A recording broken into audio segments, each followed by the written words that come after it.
రాజులకు రాజు ప్రభులో ప్రభు అయిన యేసుక్రీస్తు నామమున మీకు శుభములు. ఈరోజు దేవుడు మనకు అనుగ్రహించిన వాక్య ధ్యానము కీర్తనల గ్రంథము 119వ అధ్యాయము 133వ వచనము. నీ వాక్యమును బట్టి నా అడుగులు స్థిరపరచుము, ఏ పాపమును నన్ను ఏలనీయకుము.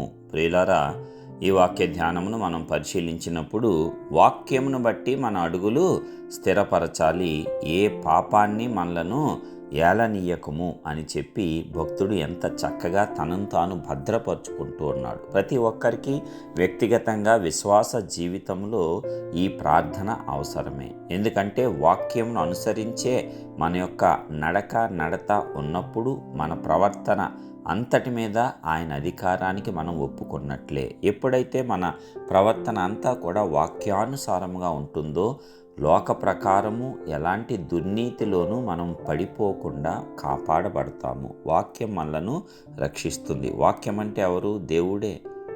ఆదియందు వాక్యం ఉండెను, వాక్యము దేవుని యొద్ద ఉండెను, వాక్యమే దేవుడై ఉండెను అని మనకు లేఖనం స్పష్టపరుస్తుంది. ఆ లేఖనంలో మరి ఉన్నటువంటి వాక్యము శరీరధారి అయి కృపాసత్య సంపూర్ణుడిగా మన మధ్యకు వచ్చిన యేసయ్యే.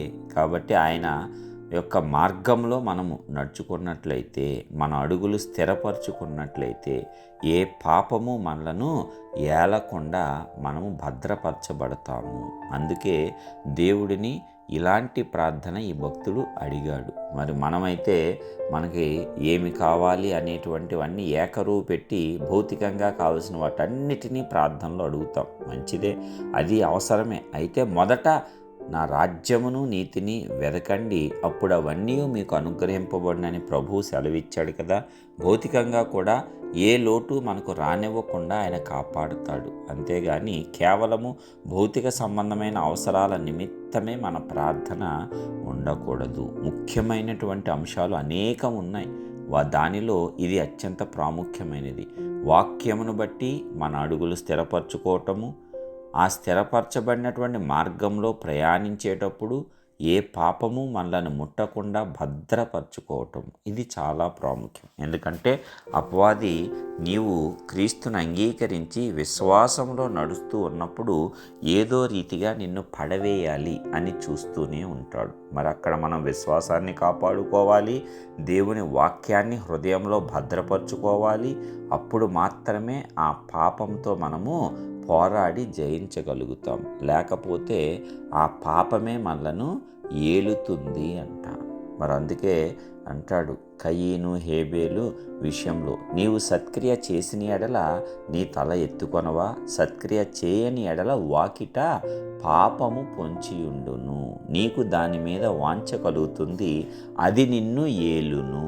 మరి ఎంత స్పష్టంగా దేవుడు ప్రతి చోట వాక్యం ద్వారా మనతో మాట్లాడుతున్నాడు. పాపం మనలను ఏలుతుంది. అందుకనే వాక్యమును మన యొక్క హృదయంలో బలముగా నాటించుకొని వాక్య ప్రకారం నడుచుకోవాలని స్థిరమైన మనస్సును దృఢంగా మనము కలిగి ఆ దేవుని యొక్క సన్నిధానంలో శక్తి సామర్థ్యాల కోసము ప్రార్థించినప్పుడు దేవుడు తన యొక్క శక్తితో నిన్ను వాక్యానుసారం నడిచేలాగా స్థిరపరుస్తాడు. అప్పుడు ఏ పాపము నిన్ను నన్ను ముట్టకుండా మనము దానిని జయించగలుగుతాము. కాబట్టి మనమందరము ఈ దినము నుంచి వాక్యంలోనే అడుగులు స్థిరపరచుకొని దేవుని కృప ద్వారా ప్రతి పాపాన్ని జయించి విజయవంతమైన విశ్వాస వీరులుగా నిత్యరాజ్యంలో అడుగు పెడదాం. కృప మనందరికీ తోడుగా ఉండునుగాక. ప్రార్థిద్దాం.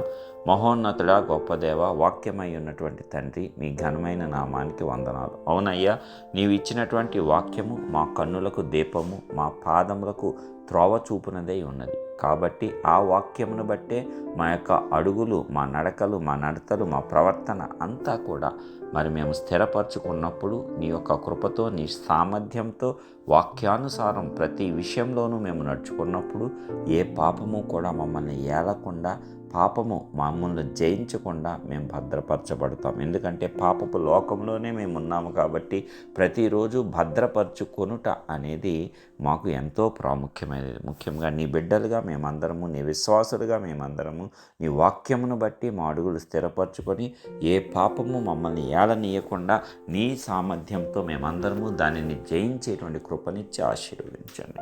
యేసు నామమున ప్రార్థించి పొందుచున్నాము తండ్రి. ఆమేన్.